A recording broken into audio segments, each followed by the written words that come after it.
with the Patriots win, they go on to play against the Denver Broncos. And now we talk about what happened this morning, or this afternoon, I should say. Very chippy game between San Francisco and Carolina. A lot of trash talking. These teams came out and both wanted to win. And again, it appeared that playoff experience paid off once again. The San Francisco 49ers came into Carolina and took down the Panthers. Another win for Colin Kaepernick. This team is getting hot at the right time, healthy at the right time. They made it to the Super Bowl last year. This team looks fired up, almost a little too fired up if you're Coach Harbaugh. Noah, thoughts on this one? Well, San Francisco is a great team. John Harbaugh is a great coach, and he's proved it time and time again. And I'm really impressed with him. You know, this is a team that at times looked like they weren't up to par with the best teams in the league. They didn't beat Seattle, they didn't beat Indy, they didn't beat Carolina, and they didn't beat New Orleans. And those were the good teams they played up until Week 14. You really thought this team can't beat good teams, and then Week 14, this is when I think they really turned it around. The win over Seattle, a tight one, 19-17, and from that point, I think they're playing on a whole other level. The game against Arizona, they struggled a bit, but Arizona is a good team. One of the best 11-5 teams, I think, not to make the playoffs. Or 10-6, excuse me. But they're a very talented team. Colin Kaepernick, if he's going to win, he's going to beat them with his arm. And he has such a it's just such a bullet of a pass. I really like what San Fran is doing right now, but it's going to be hard. We know they can compete with Seattle, but in the past 2 games against Seattle, in Seattle, it has been pretty bad. It has not even been close. So I think San Francisco has a shot, but right now I think that Seattle is a favorite. Yeah, you know, with San Francisco, they are really coming through and winning games on the line, both offensively and defensively, and that's where you got to win games. The pressure they got on Cam Newton today, look, it's tough to blame Cam with what the defensive line of the San Francisco 49ers in the front 7 was able to get to him. Joe, what do you think about this one? San Francisco has to be if not the top 5 most all-around football teams in the country. They just everything. There is not a hole in that team, and it showed near the end of the game. Cam, it looked like he got gassed by the end of the game on that last drive when they showed close-ups on his face. He just looked mentally and physically exhausted, and that's a testament to Jim Harbaugh and the preparation, and just hats off to them. Yeah, they really came into Carolina and showed them who's boss. Again, though, Carolina, very young team. Years to come, I think that this could be a playoff contender. They just got to develop a little more. They're just one of those teams that needs to get in. But next year, their division is not going to be any easier. The NFC South might be able to become one of the best divisions in football if it wasn't for the NFC West. Now it's time for Rookies Rant, our first installment in quite a while, actually. But, you know, sometimes John Harbaugh or Jim Harbaugh, you know, I still just call him Angry Harbaugh because I can't remember which one's which. Angry Harbaugh gets on my nerves. 3 things happened in this game that I did not like what I saw from San Francisco. First, when Colin Kaepernick goes into the end zone and mocks Cam's Superman celebration. Listen, I'm fine by mocking it, but in the playoffs, you want to do what's best for your team. And by doing that, you are only adding more fuel to the fire. You are only getting Carolina more pumped up. You're giving them more reason to beat you, and they already have a lot of reasons to do so. You never give your opponent more motivation for the sake of making fun of a celebration. It's petty.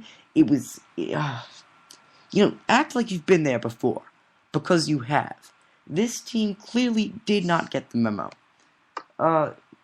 Second, I'm going with John here. I'm sticking with John Harbaugh. Harbaugh runs out into the field after the Vernon Davis touchdown was ruled incomplete. I wonder if he realizes that they actually review all scoring plays. And in a game like that, of course they were going to review it. But you need to run halfway out onto the field, and you earn yourself a 15-yard penalty to point at the Jumbotron. He can look. It's called a Jumbotron for a reason. It is jumbo size. You don't need to be a very intelligent person to know that you have to look at the Jumbotron if you want to see what just happened. It's ridiculous. You got to keep your emotions in check. And lastly, this was a move that people wouldn't even make in Madden. The fake punt on 4th and 5 with under 20 seconds to go, up by 2 possessions. What are you thinking? What's going to happen? It made no sense to try and fake it. Even the Kaepernick was laughing. That was disrespectful. It was disrespectful. Go in there, show some class. Don't become the villain. Don't put a target on your back, because that only gives other teams more incentives to stop you. They had to keep their emotions in check, and if they don't do that next week, Seattle's going to pounce all over them on that, and those fans can get to you. Any thoughts about what we saw with the Niners' emotions today, Noah? Yeah. Kaepernick, honestly, though, truthfully, everybody was jawing at everybody. So in the end, wouldn't that be enough motivation for either team, first of all? So you're just giving every single jaw That's the motivation. final blow, though. That is the ultimate. That's where you cross the line. There's jawing in every the game. Play, it wouldn't have been challenged because it was ruled. It was ruled an incomplete pass, so obviously it would have to be reviewed, challenged. But do you honestly think the booth wouldn't have reviewed that? And even if they weren't going to, still Harbaugh. Did you expect anything else from him? Maybe I had too much faith in him. He does this week in and week out. He gets angry about everything. I'm just don't like it when professional football coaches morph into hormonal 12-year-old girls. That's true. I do agree with you 100% on the last one. I was like, okay, they're going to punt the ball. If they wanted to do the Super Bowl play where he kind of runs it out a little bit and holds onto it for as long as he can, but really, is it really necessary to go for it there? And I agree with you. I think that's just rude. When you are up like that, you are going to win the game. You know you're going to win the game. Just punt the ball. What are they going to do in those, 20-something seconds in that amount of time?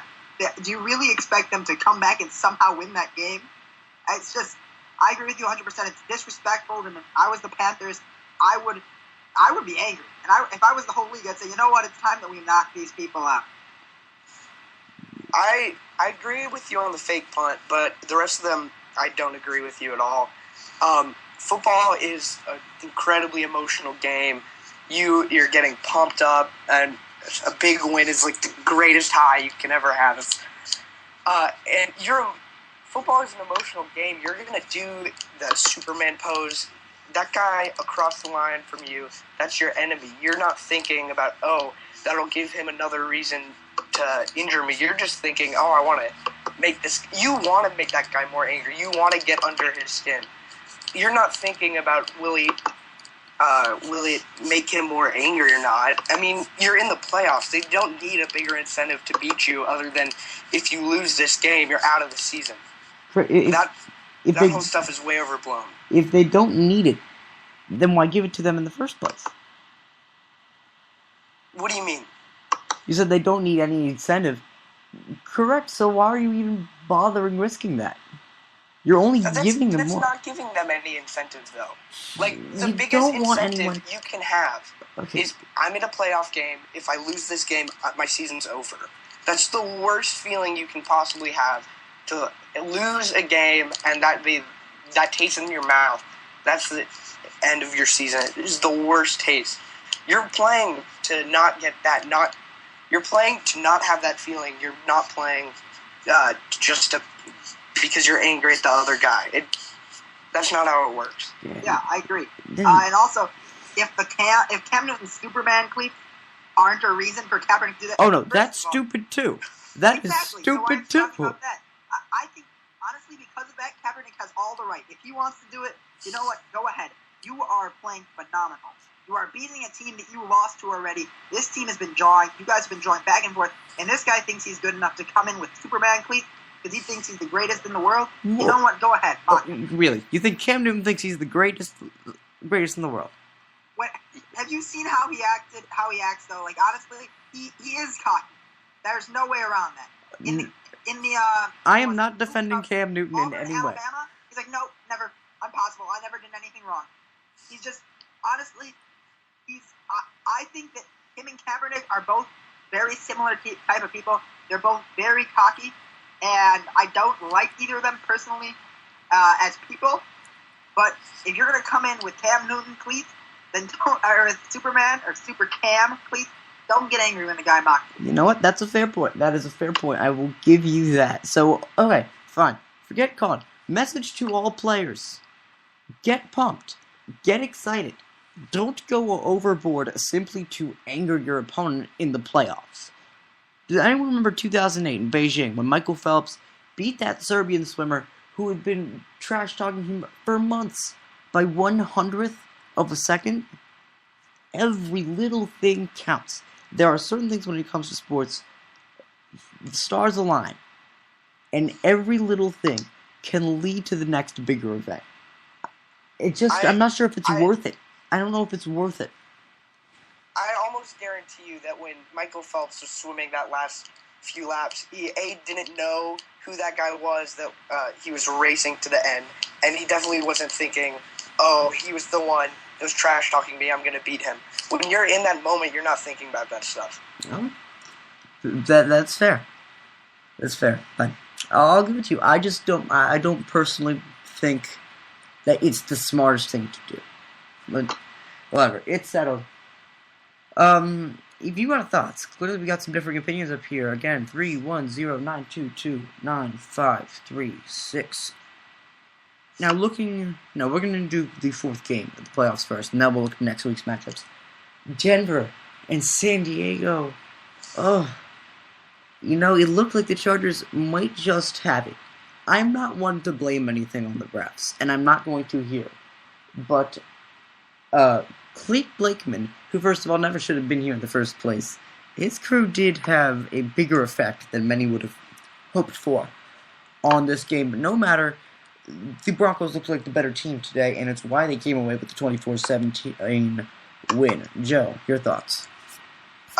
Exactly what you just said. The Broncos were the better team, and they didn't even play their best game. Just San Diego made so many mental mistakes. How many neutral zone infractions did they have? 4? Neutral zone. 5. 5? During the playoffs, that's unacceptable. That loses you a football game. And, looking at Phillip Rivers' body language, that was terrible too. You want to talk about pouting, yeah, throwing the ball at the floor? That from your quarterback position, that's not okay. You want to talk about keeping your emotions in check? This is Exhibit A. This is a textbook example of what you should not do if you're a quarterback. You have to block everything out. No, I'm not a fan of tantrums, if you haven't been able to tell yet. And Phillip Rivers is no different here. You gotta keep yourself in check. This is it's little stuff that separates the good from the great. And when you're going up against someone like Peyton Manning, no, that's not gonna do you any favors. No. Look, you can be upset, and you can want more from your team, and you can tell them, guys, look, we're not performing. Don't say you, because you just sound like you think you're perfect. You can tell them, I think we have to perform better than this. But, like it says on Bleacher Report, Rivers is a world-class hissy fit. A hissy fit. Really, honestly, Phillip, you really think you're going to get anywhere with that against a guy like Peyton Manning against such a good team? You think you're going to motivate your team with that? Sure, they came back in the end. But if you actually want to get something out of a team, you don't have a fit. Because then you just look like you're just a baby. Honestly, he just looks like a baby. And, what a great coaching job Mike McCoy did. I didn't think Phillip Rivers, the king of tantrums, would be able to make it to the playoffs this fall, win a playoff game. And McCoy, in his first year, if they would have won this game, I might have considered Mike McCoy to be Coach of the Year. Because that would have been incredible, but it was not to be. Now, smaller detail, I got a question. Maybe this was just me, I'm not sure. The field goal that the Broncos made to go up 17-0. Do you guys think that would win it? Because when I look back at the replay, I wasn't so sure. That didn't look good to me. There's no way to tell. They really just need to make those posts, the posts go higher. It's ridiculous that they haven't done that at this point. Or they haven't been able to put in after the fact a laser thing that makes it extend up for replays. That'd be cool. It's about